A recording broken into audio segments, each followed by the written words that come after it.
नमस्कार दोस्तों, स्वागत है आपका आज के मुख्य समाचार में। सबसे पहली बड़ी खबर में आपको बताएंगे, नीतीश मोदी के बीच एक ऐसा रिश्ता। मिलने पहुंचे तो पीएम ने 15 मिनट कराया इंतजार, नहीं मानते सीएम की कोई डिमांड। इसी के साथ दूसरी बड़ी खबर में जिक्र होगा कि बिहार पंचायत चुनाव में एक वोट से हार जीत तो दोबारा होगी मतगणना, जाने 2 वोट पर कैसे होगा फैसला। तीसरी बड़ी खबर में आपको बताएंगे कि तेजस्वी ने नल जल योजना में भ्रष्टाचार पर बोला हमला, कहा अब थक चुके हैं नीतीश कुमार। दोस्तों, हर एक खबर की गहराई में आपको ले जाएंगे, लेकिन उससे पहले अगर आपको भी ऐसा लगता है कि भाजपा की उल्टी गिनती शुरू हो चुकी है तो आप अभी इस वीडियो को लाइक कीजिए और इस लाल बटन को दबाकर चैनल को सब्सक्राइब करके घंटी बजाइए और कमेंट में लिखे जय हिंद। नीतीश मोदी के बीच एक ऐसा रिश्ता। मिलने पहुंचे तो पीएम ने 15 मिनट कराया इंतजार, नहीं मानते सीएम की कोई डिमांड। जी हाँ दोस्तों, यूं तो पूरे देश को मैसेज दिया जाता रहा है कि बिहार के मुख्यमंत्री नीतीश कुमार और प्रधानमंत्री नरेंद्र मोदी के बीच गहरी दोस्ती है, लेकिन रियलिटी में कुछ और दिखता है। केंद्र सरकार की ओर से जातीय जनगणना कराने की डिमांड खारिज किए जाने के बाद से पीएम मोदी और सीएम नीतीश के रिश्तों को लेकर एक बार फिर से चर्चाओं का बाजार गर्म है। चर्चा शुरू हो चुका है कि क्या पीएम मोदी और सीएम नीतीश मजबूरी में एक दूसरे का साथ निभा रहे हैं, क्या दोनों इसी ताक में हैं कि मौका मिलते ही एक दूसरे से राह अलग कर लेंगे। बिहार के मुख्यमंत्री नीतीश कुमार ने बिहार विधानसभा में जातीय जनगणना कराने का प्रस्ताव पास कराया। इसके बाद वह नेता प्रतिपक्ष तेजस्वी यादव को साथ लेकर दिल्ली पहुंचे और प्रधानमंत्री नरेंद्र मोदी से मिलकर देश भर में जाति आधारित जनगणना कराने की डिमांड रखी थी। मीडिया में खबरें आई थी कि सीएम नीतीश जब तेजस्वी यादव समेत तमाम राजनीतिक दलों के प्रतिनिधियों के साथ पीएम मोदी से मिलने पहुंचे तो उन्हें पहले 15 मिनट इंतजार कराया गया। इस मुलाकात के बाद सीएम नीतीश और तेजस्वी यादव समेत तमाम दलों के नेता प्रसन्न थे कि पीएम मोदी ने गंभीरता से उनकी बातें सुनी। इतना कुछ होने के बाद भी केंद्र सरकार ने फैसला लिया है कि वो जातीय जनगणना नहीं कराने जा रही है, क्योंकि केंद्र सरकार ने सुप्रीम कोर्ट में शपथपत्र दाखिल कर बताया है कि जातिवार जनगणना नहीं होगी। सीएम नीतीश और पीएम मोदी की इस मुलाकात के ठीक बाद पहले जेडीयू के वरिष्ठ नेता उपेंद्र कुशवाहा ने नीतीश को प्रधानमंत्री पद के लिए योग्य उम्मीदवार बताया। फिर जेडीयू की बैठक में इसी बात का प्रस्ताव पास कराया गया। हालांकि खुद नीतीश कुमार ने इस बात को नकार दिया था, लेकिन यह बात तो कोई भी समझ सकता है कि बिना नीतीश कुमार की मर्जी के जेडीयू के कुछ हो जाए, ऐसा कहीं से संभव नहीं दिखता है। चलते हैं अगली खबर की तरफ। बिहार पंचायत चुनाव में एक वोट से हार जीत तो दोबारा होगी मतगणना, जाने 2 वोट पर कैसे होगा फैसला। जी हाँ दोस्तों, बिहार पंचायत चुनाव में पहले चरण का मतदान आज जारी है। 10 जिलों के 12 प्रखंडों में वोटिंग कराया जा रहा है। इस बार पंचायत चुनाव में मतदाता और उम्मीदवार की सभी शिकायतों को सुना जाएगा। इसके बाद ही हार जीत का परिणाम घोषित किया जाएगा। हार जीत का फैसला अगर 1 वोट में होने पर चुनाव परिणाम की घोषणा दोबारा गिनती कराने के बाद ही की जाएगी। वहीं 2 वोट से जीत हार होने पर उम्मीदवार की आपत्ति की मेरिट देखी जाएगी। मेरिट के आधार पर दोबारा मतगणना का आवेदन स्वीकार किया जाएगा। चुनाव कार्य में लगे सभी पदाधिकारियों को इस आदेश से अवगत करा दिया गया है। दोबारा मतगणना का आवेदन सिर्फ एक बार ही स्वीकार किया जाएगा। यह व्यवस्था बैलेट पेपर से पंच और सरपंच पद की मतगणना के लिए प्रभावी होगा। निर्वाचन जिलाधिकारी के अनुसार राज्य निर्वाचन आयोग ने मतदान और मतगणना कार्य में पूर्ण पारदर्शिता के लिए दिशा निर्देश जारी किया है। चुनाव कार्य के दौरान यदि किसी लोक सेवक पर प्रत्याशी विशेष के पक्ष में कार्य करने का प्रमाण मिला तो प्राथमिकी दर्ज कराई जाएगी। मतदान अथवा मतगणना को प्रभावित करने वाले दबंग प्रत्याशी के खिलाफ प्राथमिकी दर्ज कर स्पीडी ट्रायल कराया जाएगा। अगर मतदाता कर्मी यदि किसी दबंग प्रत्याशी के पक्ष में कार्य करने की शिकायत मिली तो प्राथमिकी दर्ज करने के साथ विभागीय कार्रवाई भी की जाएगी। चलते हैं अगली खबर की तरफ। तेजस्वी ने नल जल योजना में भ्रष्टाचार पर बोला हमला, कहा अब थक चुके हैं नीतीश कुमार। जी हाँ दोस्तों, बिहार में नल जल योजना के तहत उप मुख्यमंत्री तारकिशोर प्रसाद के रिश्तेदारों को ठेका देने के मामले ने अब तूल पकड़ लिया है। राष्ट्रीय जनता दल आरजेडी के नेता और विधानसभा में नेता विपक्ष तेजस्वी यादव ने गुरुवार को हमला बोलते हुए कहा कि मुख्यमंत्री नीतीश कुमार अब थक चुके हैं। वे क्राइम, करप्शन और कम्युनलिज्म से समझौता करने को तैयार हैं। उन्होंने कटाक्ष करते हुए कहा कि राज्य की नल जल योजना नल धन योजना बन गई है। पटना में तेजस्वी यादव ने एक संवाददाता सम्मेलन को संबोधित करते हुए कहा कि नल जल योजना में जमकर भ्रष्टाचार हुआ है। उन्होंने मुख्यमंत्री को चुनौती देते हुए कहा कि मुख्यमंत्री 50 पंचायतों का नाम बता दे जहां सही ढंग से काम हुआ है। उन्होंने कहा कि इस योजना में कैसा भ्रष्टाचार हुआ है सब जानते हैं। उन्होंने कहा कि आरजेडी के कटिहार के नेता राम प्रकाश महतो ने इसकी जानकारी अगस्त 2020 में ही दी थी। उसके बाद मुख्यमंत्री को पत्र लिखकर भी उन्होंने योजना में गड़बड़ी की शिकायत की थी। बता दें कि नल जल योजना में उप मुख्यमंत्री तारकिशोर प्रसाद के साले, बहू और रिश्तेदारों को करीब 53 करोड़ रुपए का ठेका दिए जाने का आरोप लगाया गया है। तेजस्वी यादव ने आरोप लगाया कि सिर्फ तारकिशोर प्रसाद ही नहीं बल्कि जेडीयू और बीजेपी के अन्य कई नेताओं और उनके संबंधियों को भी नल जल योजना के तहत लाभ पहुंचाया गया है। उन्होंने कहा कि जिन कंपनियों को इस योजना के तहत कटिहार में ठेका दिया गया है, उसके पते पर कंपनी का कोई साइन बोर्ड तक नहीं है। उन्होंने नियम का हवाला देते हुए कहा कि ठेका उन्हीं को मिलता है जिन्हें सरकारी कार्य का अनुभव होता है, लेकिन कटिहार में डिप्टी सीएम के रिश्तेदारों की जिन कंपनियों को ठेका दिया गया है, उन्हें कोई अनुभव नहीं है। तेजस्वी ने कहा कि इस मामले के प्रकाश में आने के बाद उप मुख्यमंत्री कह रहे हैं कि बिजनेस करना बुरी बात नहीं है। ठीक है, बिजनेस करना बुरी बात नहीं है, लेकिन भ्रष्टाचार करना ही इनका बिजनेस है। तेजस्वी ने मुख्यमंत्री पर निशाना साधते हुए कहा कि भ्रष्टाचार को नीतीश कुमार का प्रोटेक्शन और एक्सेप्टेंस है। चलते हैं अगली खबर की तरफ। नीतीश ने उप मुख्यमंत्री से भ्रष्टाचार के आरोपों को स्पष्ट करने को कहा। जी हां दोस्तों, बिहार के मुख्यमंत्री नीतीश कुमार ने कथित तौर पर उप मुख्यमंत्री तारकिशोर प्रसाद से अपने खिलाफ लगे भ्रष्टाचार के आरोपों को स्पष्ट करने को कहा है। प्रसाद को अपना रुख स्पष्ट करने के लिए मुख्यमंत्री के एक ऐनी मार्ग स्थित उनके सरकारी आवास पर पेश होने के लिए कहा गया था।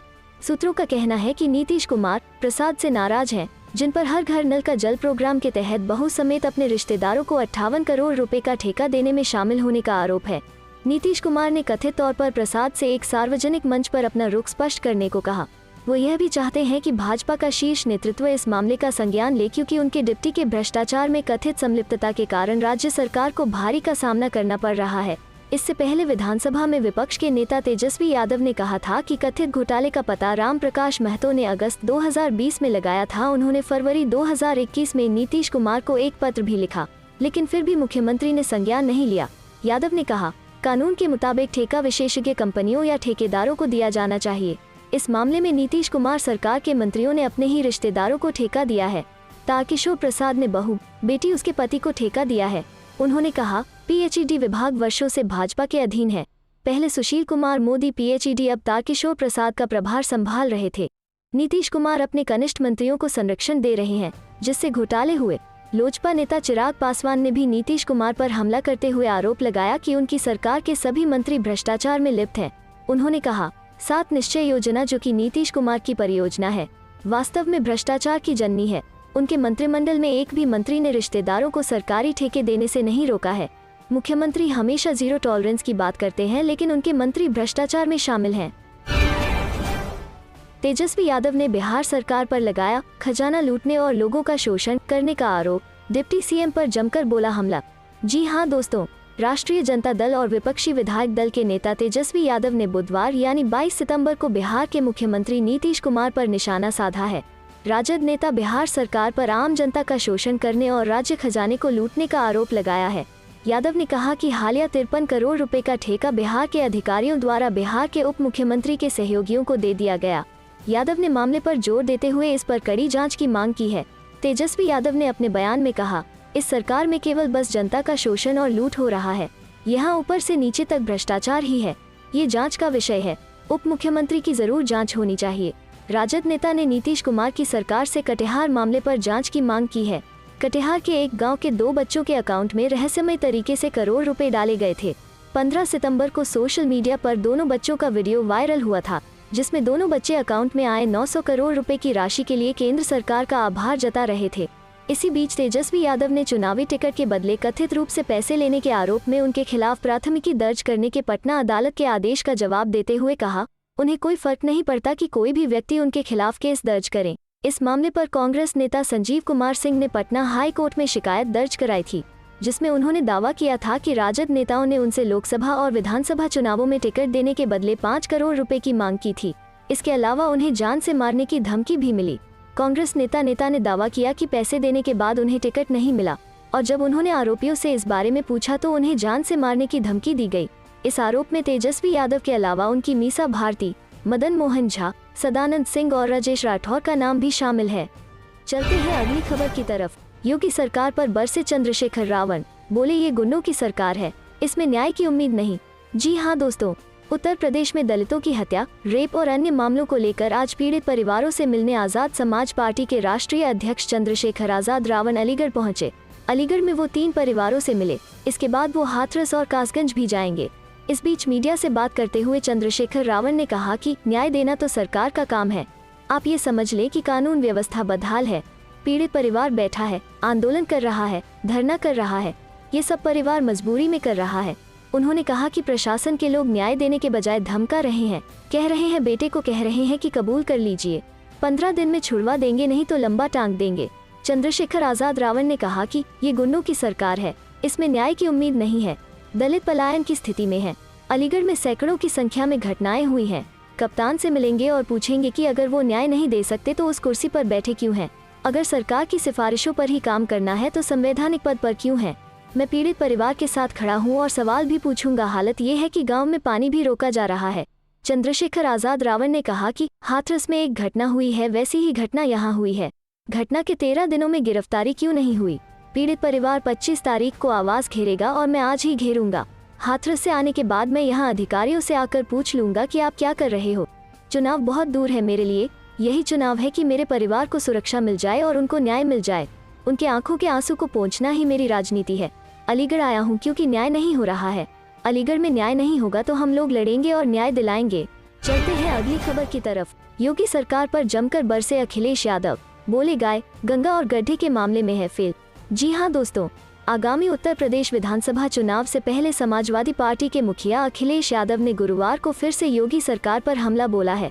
उन्होंने कहा है कि यूपी सरकार गाय गंगा और गड्ढे के मामले में फेल है। प्रदेश में अगले साल कई अन्य राज्यों के साथ फरवरी-मार्च में विधानसभा चुनाव होने वाले हैं। अपने सहपाठी गौतम शर्मा के पिता की त्रयोदशी के कार्यक्रम में शामिल होने के लिए महोबा पहुंचे अखिलेश यादव ने कहा, आम लोगों की बीजेपी से काफी नाराजगी है और इस वजह से सपा को 400 सीटें मिलने जा रही हैं। उन्होंने कहा कि शिवपाल यादव की पार्टी समेत सभी क्षेत्रीय दलों को समाजवादी पार्टी साथ लाने का काम करेगी। अखिलेश यादव ने चुनाव में बुंदेलखंड की सारी सीटें मिलने का दावा किया। साथ ही कहा कि बीजेपी सरकार ने योजनाओं के नाम बदलने का काम किया है। इस सरकार में अपराध इतना हो गया कि एक IPS तक भगोड़ा हो गया। इस सरकार का प्रिय काम है बिना पानी का शौचालय बनाना। सपा अध्यक्ष ने कहा कि इस सरकार में साधु संतों और बाबाओं की हत्याएं हो रही हैं। सपा अध्यक्ष ने मांग की कि चर्चित महंत नरेंद्र गिरी की संदिग्ध मौत मामले में हाई कोर्ट के सिटिंग जज के नेतृत्व में जांच करवाई जाए। मालूम हो कि बीते दिन ही योगी सरकार ने मामले की जांच के लिए CBI जांच की सिफारिश की है। अखिलेश यादव ने कहा कि बीजेपी सरकार में जितने भी गरीबों के खिलाफ मुकदमे हुए हैं, सपा उन्हें हटाने का काम करेगी। इसके साथ ही महोबा के बर्बाद क्रैशर उद्योग को पुनः स्थापित करने का काम भी होगा। उन्होंने दावा किया कि दलित, महिला उत्पीड़न सहित प्रदेश में आपराधिक ग्राफ में बढ़ोतरी हुई है। इसके अलावा कोरोना काल में बीजेपी सरकार मेडिकल सुविधाएं तक नहीं दे पाई है।